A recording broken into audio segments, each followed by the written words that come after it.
Hey, welcome back, coaches, athletes, and sports fans. Coach Michael Fields here, continuing our series on Coaching 101.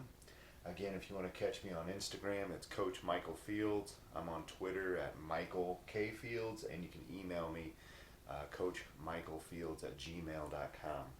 So, just continuing this conversation on Coaching 101, the series this week, that's what it's all about. Just some tips, tricks, some things I've learned through my over a decade, 12, 13, 14 years of experience, not only coaching on the sidelines, in the fields, and in the gyms, but also teaching. As I've mentioned in previous episodes, I'm a multi-sport coach. So this is, experience gained across sports that can kind of transcend from one sport to another. Um, Also academically in the classroom, I'm a college professor. I teach leadership and management. So when I sat down the other day, went to sketch out my notes for this video, my mind went 1,000 different directions, and I had to kind of sit and reflect and really think, sports and coaching and leadership, and how does that play out? So, leadership is a very simple definition. It's getting a group of people to follow you. So that by definition, it's really, really simple, really elementary. But the reality is, leadership is very complex. You're typically kind of herding cats, so to speak. There's a lot of moving parts. And so when you're a sports coach, whether this is the youth level, the middle school, the high school, the college, even the professional level, there's a lot of moving parts. And in today's world, with pandemics going on and weather in different places of the country happening, we have to be flexible. And so being able to lead, we have to be able to do that. So the number one thing with leadership is followership. You have to create that buy-in. Youth level, got to get the athletes, right, the young kids. But probably more importantly, you got to get the parents to buy in, right? You got to get the supporters, the guardians of those young people to buy into what you're doing. So it kind of goes back to that philosophy of that purpose. Why are you coaching? What's the purpose of your league? What's the purpose of that team? And getting that buy-in. Hey, we're building fundamentals, whatever it is. Middle school, we're adding to that. High school, we're building young people. So getting that followership. And it comes in many different ways, and these are just some tips that I kind of thought of that would be useful for coaches. Number one is be authentic. Be yourself. Be professional. It's a job, whether you're getting paid or if you're not getting paid, you're a volunteer. I've volunteered the majority of my coaching career.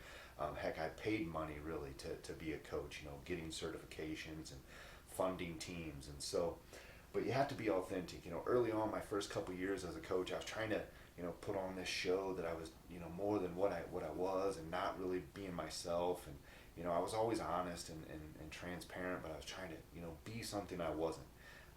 And so I learned to just be me, be authentic, be who you are every day. So be authentic is part of leadership.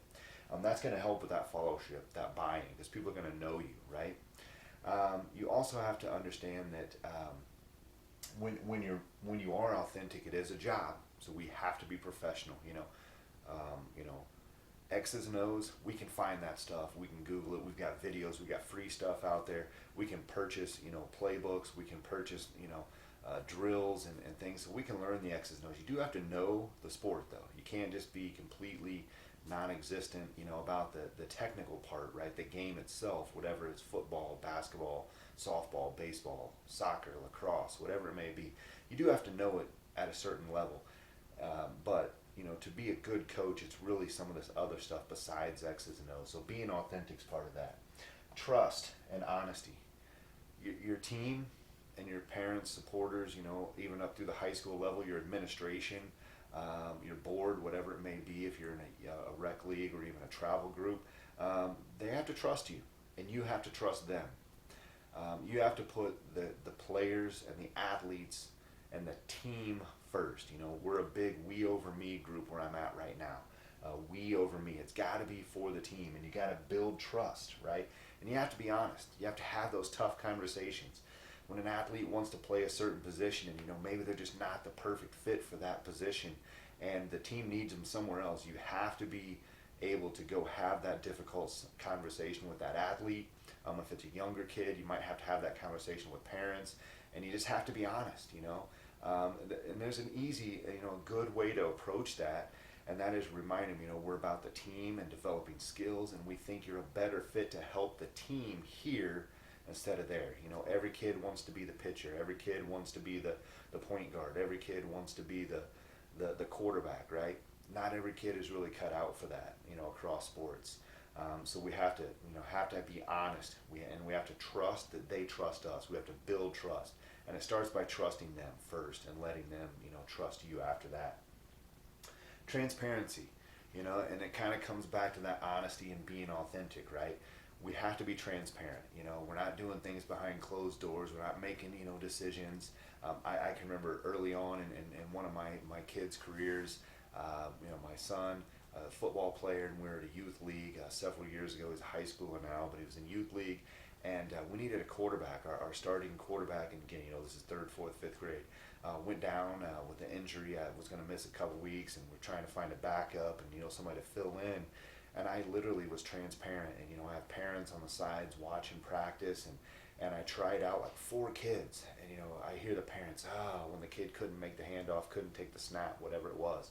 And I knew my son probably could do it because he'd been around the game for a while. So I finally plugged him in, and like literally there was cheering on the sideline, but I was transparent in the process. I wanted everybody to know I wasn't playing favorites because it was my kid.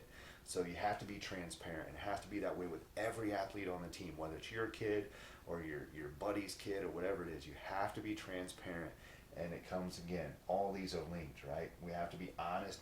You have to build that trust. We're doing this for the team, and you have to be transparent in the process. Everything should be transparent. If you're in a travel team, you're on a league team, and there's money involved, fundraising involved, you have to be transparent. Hey, I collected this and it went here. None of it's in my pocket, right? There's a lot of things in coaching that goes on that we have to be transparent about. Too many stories of kind of bad apples and all that. We want to get that out of sports. So to be a good leader, we have to be transparent, kind of hold that code of ethics up, right? A lot of the leagues I coach in, a lot of the travel organizations I've coached under, you got to sign a coach's pledge of ethics or code of ethics. I do that in front of my parents and my players, and I'm like, look, this is my list that I'm held accountable, and I'm going to hold myself above that list. So being transparent in those processes, and that comes with, and we'll get into it in management in the next series, or the next video of the series is, showing, hey, this is the season, start date, practice dates, times. We have to be flexible, outdoor sports with weather, etc. But here's what it is, be transparent. Here's our year, right? And that's also the communication. Once I'm a big group text person, using the different apps to send messages out. I remember thinking I was just bombarding a team with messages. And it was I think this was a youth team I had at the time, and I saw a couple parents after practice and said, man, sorry I keep sending all those messages. And the parents said, no, please, we like the communication. So know your team, know the group that's involved, and make sure you're communicating regularly. Practice days, I always love to send if it's maybe it's like AAU basketball, for instance, we typically didn't practice 5 days a week. We had different gyms we would have to go to get gym time. And I made sure, every day, a few hours ahead of our practice time, reminding them of the time of practice, how long we went, and which gym we were in that night. So that way, nobody can say, I didn't know, and then they don't show up to practice because we communicate. I'm not the coach that talks to my teams away from the parents. I always have, if I'm addressing the team, everybody should be able to listen.